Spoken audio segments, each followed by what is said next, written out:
નમસ્તે વિદ્યાર્થી મિત્રો, આજે આપણે જોઈશું ગુજરાતના એગ્રો ક્લાઇમેટિક ઝોન.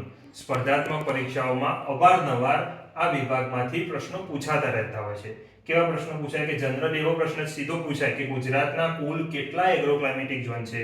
તો ગુજરાતના કુલ 8 એગ્રો ક્લાઇમેટિક ઝોન છે. એવું પણ પૂછાય કે ગુજરાતના એગ્રો ક્લાઇમેટિક ઝોનમાં ત્રીજા નંબરનો ઝોન કયો છે? તો ત્રીજા નંબરનો મધ્ય ગુજરાત ઝોન છે. બરાબર. એવું પણ પૂછાય કે ગુજરાતના કુલ 8 એગ્રો ક્લાઇમેટિક ઝોન છે, જેમાં આણંદ કૃષિ વિશ્વવિદ્યાલય કયા ઝોનમાં આવેલી છે? તો ત્રીજા ઝોનની અંદર આવેલી છે. સરદાર કૃષિનગર દાંતીવાડા એગ્રીકલ્ચર યુનિવર્સિટી કયા ઝોનમાં આવેલી છે? તો ચોથા નંબરના ઝોનમાં આવેલી છે. તો આપણે ક્રમશઃ સિક્વન્સ પ્રમાણે જ આ ઝોનને યાદ રાખવા બહુ જરૂરી છે. તો આપણે સૌથી પહેલો ઝોન છે દક્ષિણ ગુજરાતનો વધુ વરસાદવાળો પ્રદેશ. બરાબર છે. બીજો ઝોન આવે છે દક્ષિણ ગુજરાત. બરાબર. ગુજરાતના એગ્રો ક્લાઇમેટિક ઝોનમાં ત્રીજા નંબરનો જે ઝોન છે મધ્ય ગુજરાત છે. ત્યાર પછી ચોથા નંબરે છે એ ઉત્તર ગુજરાત. પાંચમા નંબરે છે એ ભાલકાંઠાના આજુબાજુનો વિસ્તાર છે, ભાલકાંઠા વિસ્તાર. છઠ્ઠા નંબરે છે દક્ષિણ સૌરાષ્ટ્ર વિસ્તાર. સાતમા નંબરે ઉત્તર સૌરાષ્ટ્ર. આઠમા નંબરે છે ઉત્તર પશ્ચિમ વિભાગ. આપણે થોડું ડિટેલમાં જોઈએ કે દક્ષિણ ગુજરાતનો વધુ વરસાદવાળો જે પ્રદેશ છે, આ જે પ્રદેશ છે એ કઈ નદીના નજીક છે? તો અંબિકા નદીની દક્ષિણે આવેલો પ્રદેશ, એટલે કે દક્ષિણ ગુજરાતનો વધુ વરસાદવાળો પ્રદેશ. તો આ ગુજરાતના એગ્રો ક્લાઇમેટિક ઝોનની અંદર નંબર 1 ઝોન છે. બરાબર છે. ત્યાં કેવા પ્રકારની જમીન છે મિત્રો? તો ઊંડી કાળી, મધ્યમ કાળી, એલ્યુવિયલ અને લેટેરાઇટ જમીન તો જોવા મળે છે. આ જે વિસ્તાર છે એ સમગ્ર ડાંગ જિલ્લો કવર કરે છે, પણ નવસારી, ગણદેવી સિવાયના બાકીનો વલસાડ જિલ્લો કવર કરે છે. વાલોડ, સોનગઢ, મહુવા અને વ્યારા તાલુકો પણ આ વિસ્તારની અંદર આવેલો છે. તો આ તો દક્ષિણ ગુજરાતનો વધુ વરસાદવાળો પ્રદેશ, અંબિકા નદીની દક્ષિણ ભાગે. હવે જોઈશું આપણે દક્ષિણ ગુજરાત ઝોન. ઓકે, તો દક્ષિણ ગુજરાતમાં બે ઝોનની વાત થઈ. એક તો વધુ વરસાદવાળો પ્રદેશ અને છે દક્ષિણ ગુજરાત ઝોન નંબર 2. તો અંબિકા અને નર્મદા નદીની વચ્ચેનો વિસ્તાર, જે અંબિકા નદી છે અને નર્મદા નદી છે એના વચ્ચેનો વિસ્તાર. આ વિસ્તારની અંદર નવસારી, સુરત, ભરૂચ, અંકલેશ્વર, વાલિયા અને ડેડિયાપાડા વિસ્તારો આવે છે. અહીંની જમીન છે ઊંડી કાળી જમીન. બરાબર. બહુ હેવી ક્લે સોઇલ છે, ચીકણી જમીન છે. બરાબર છે. દક્ષિણ ગુજરાત ઝોન નંબર 2.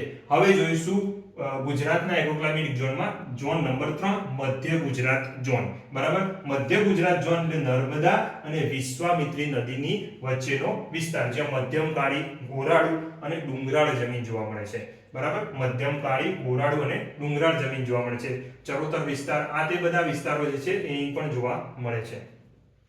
ઉત્તર ગુજરાત ઝોન જે છે એ ગુજરાતના એગ્રો ક્લાઇમેટિક ઝોનમાં ચોથા નંબરે છે. ઉત્તર ગુજરાત જે સમગ્ર આખું ઉત્તર ગુજરાત આવે છે. વિશ્વામિત્રી અને સાબરમતી નદીની વચ્ચેનો વિસ્તાર જે છે એ ઉત્તર ગુજરાત ઝોનની અંદર આવે છે. ગોરાળુ અને રેતાળ જમીન જોવા મળે છે. ગોરાળુ અને રેતાળ જમીન જોવા મળે છે. હવે પાંચમા નંબરે જે છે એ ભાલકાંઠાનો વિસ્તાર, ખંભાતના અખાતની આજુબાજુનો વિસ્તાર, ભાલકાંઠાનો વિસ્તાર પાંચમા નંબરનો એગ્રો ક્લાઇમેટિક ઝોન છે. આની અંદર મધ્યમ કાળી, ક્ષારવાળી અને ભાસ્મિક જમીન જોવા મળે. ક્ષારવાળી જમીન સૌથી વધુ આ વિસ્તારની અંદર જોવા મળતી હોય છે. મધ્યમ કાળી, ક્ષારવાળી અને ભાસ્મિક જમીન જોવા મળે છે. હવે જોઈશું છઠ્ઠા નંબરે દક્ષિણ સૌરાષ્ટ્ર. દક્ષિણ સૌરાષ્ટ્ર ઝોનનું ખાસ મહત્વ મિત્રો એ છે કે ત્યાં ચૂનાવાળી, જે ચૂનાનું જે પ્રમાણ છે ત્યાંની જમીનમાં વધારે છે. એટલે આ જે વિસ્તાર છે જૂનાગઢની આજુબાજુનો વિસ્તાર છે, ત્યાં મુખ્ય મગફળી સંશોધન કેન્દ્ર પણ આવેલું છે. મધ્યમ કાળી, ચૂનાનું પ્રમાણ વધારે હોય તેવી જમીન આ દક્ષિણ સૌરાષ્ટ્ર ઝોનની અંદર જોવા મળે છે.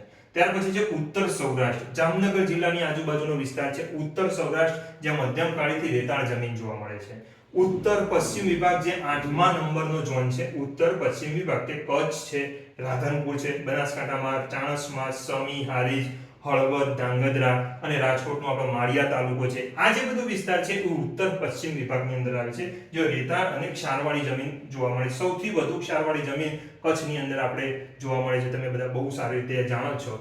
તો પરીક્ષાની અંદર તમારે યાદ રાખવા જેવું સૌથી મહત્વનું જે કંઈ પણ હોય તેમાંથી છે ગુજરાતના કુલ કેટલા એગ્રો ક્લાઇમેટિક ઝોન છે? તો ગુજરાતના કુલ 8 એગ્રો ક્લાઇમેટિક ઝોન છે. પ્રથમ દક્ષિણ ગુજરાતનો વધુ વરસાદવાળો પ્રદેશ, પછી દક્ષિણ ગુજરાત, મધ્ય ગુજરાત, ઉત્તર ગુજરાત. બરાબર. પછી ભાલકાંઠાનો વિસ્તાર, દક્ષિણ સૌરાષ્ટ્ર, ઉત્તર સૌરાષ્ટ્ર અને ઉત્તર પશ્ચિમ વિભાગ. Thank you.